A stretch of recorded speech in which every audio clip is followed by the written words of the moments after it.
शिवसेना राष्ट्रवादी आमदार अपात्रता प्रकरणात मोठी बातमी आहे। 23 जुलैला सुप्रीम कोर्टात महत्त्वाची सुनावणी आहे। सरन्यायाधीश धनंजय चंद्रचूड यांच्यासमोर ही सुनावणी होईल। दोन वेगवेगळ्या याचिकांवर सुप्रीम कोर्टात सुनावणी होईल। आणखी माहिती घेऊ आपले प्रतिनिधी संदीप राजगोळकर आता आपल्या सोबत आहेत। संदीप, किती महत्त्वाची आहे ही सुनावणी शिवसेना आणि राष्ट्रवादी आमदारांच्या अपात्रतेबद्दलची?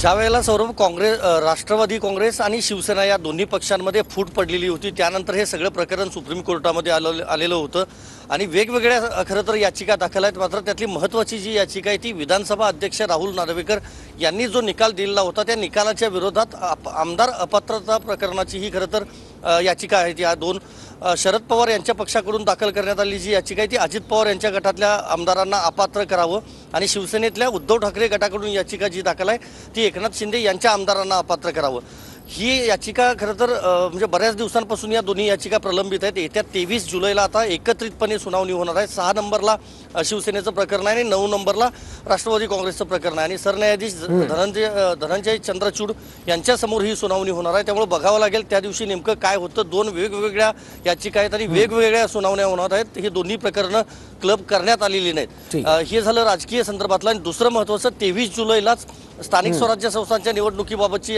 सुनावणी देखील सुप्रीम कोर्टामध्ये होणार होती सौरभ, मात्र ती देखील आता लांबणीवर पडलेली आहे। ती सुनावणी आता 23 ऑगस्टला होणार आहे। त्यामुळे जिल्हा परिषद, महानगरपालिका आणि इतर सगळ्या ज्या निवडणुका आहेत त्या अजूनही लांबणीवरच पडल्याचं चित्र आता सध्या तरी आहे असं म्हणावं लागेल सौरभ। बरोबर संदीप, आणखी